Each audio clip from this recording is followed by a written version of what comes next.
Hello, welcome. Let's talk about the first book of the Dune series, Dune by Frank Herbert. Dune, Dune, Dune. Okay, so you can treat this as a summary of the major plot points of the book and use it as a refresher before you pick up the next book.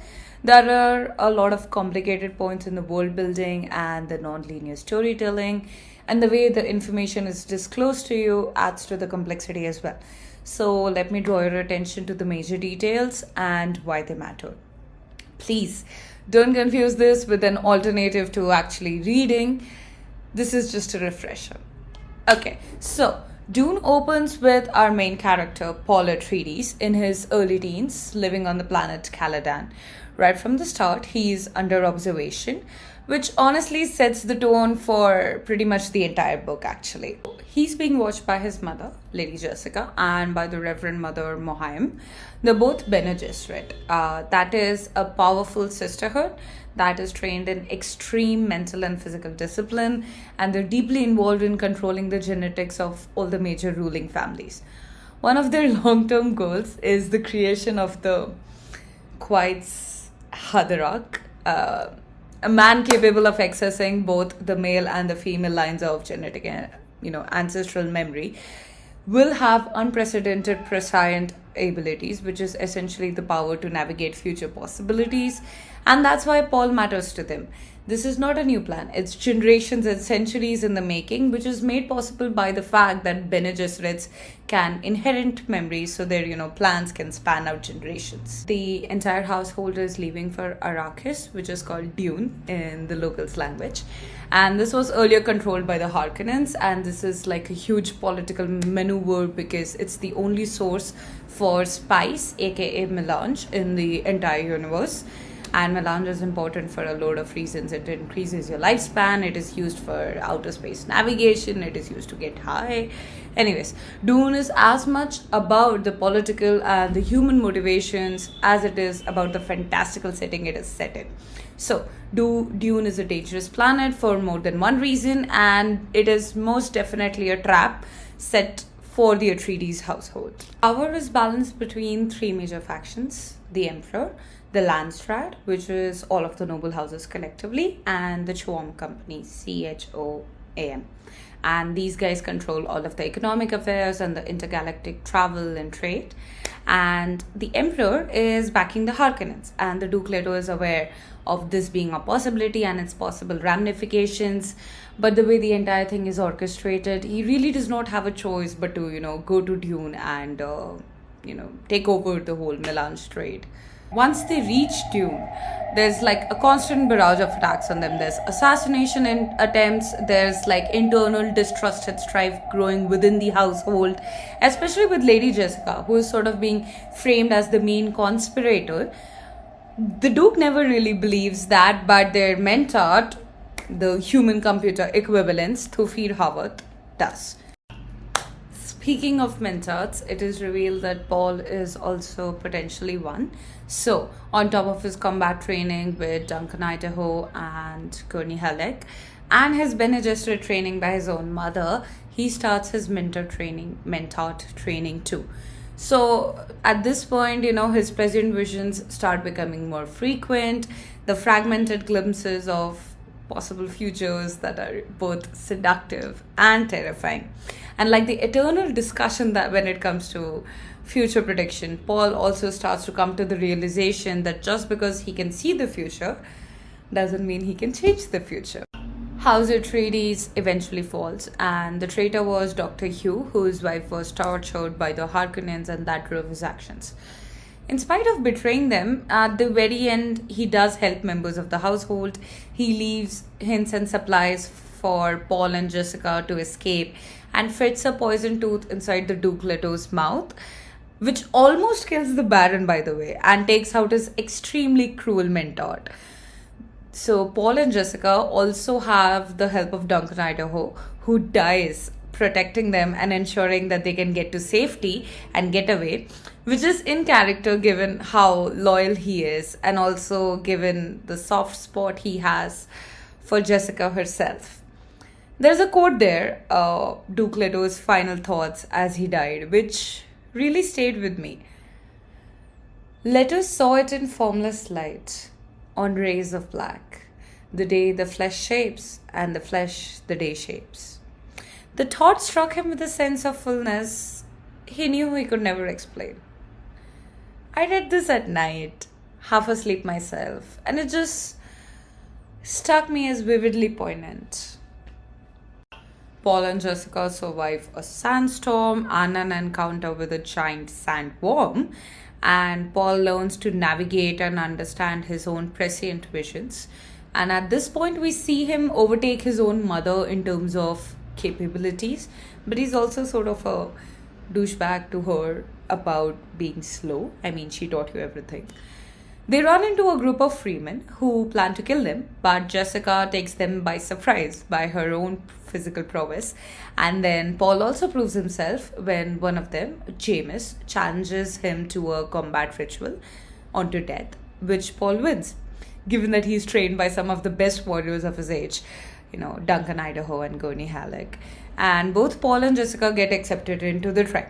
Paul gets claim over all of the possessions and wife of James, and he leaves an impression on the freemen present by giving water to the dead, essentially crying. But it's a very big deal, water on Dune. You witness the water reclamation ceremony for the first time and the preciousness of water on Dune. We see how deep the mindset of tribe first runs. It is evident when we understand the generational long plan unfold of Liet Kynes, the planet's ecologist, to transform the planet. Honestly, Liet's death was one of the more emotionally poetic moments, as his death is caused by the very planet he loves so much. Anyways, we feel the enormity of the jihad spreading vision as it weighs down on Paul. The so-called holy war waged in his name and how powerless he is to stop it. Paul takes the name Modi among the freemen and privately Usul, which is based on a small rodent. And overall, this is quite a painful and confusing time for Paul, as all the spice in his diet is really pushing his consciousness all over the time-place map. Then there's a time jump, and we see Paul and Jessica integrating themselves into the Freeman society very successfully in Paul's case, while Rabban Harkonnen continues to rule Arrakis. Jessica undergoes the Water of Life ritual to become the Reverend Mother for Freeman, and this is done by ingesting a poison derived from a drowned sandworm. This is not exactly spice, but given that she's pregnant, her baby, Alia, becomes preborn. What this means is that Alia has gained consciousness before her own birth, and she has access to all the genetic memories in her ancestry. Paul rides a worm, making him a complete freeman, and also rises in the ranks as a leader in the guerrilla war against the Harkonnens. Point to be remembered here is that Baron intentionally let Rabban rule and even goaded him into further cruelty by, having stricter standards on the spice production, which was already hit by the freemen due to the guerrilla war gathering steam.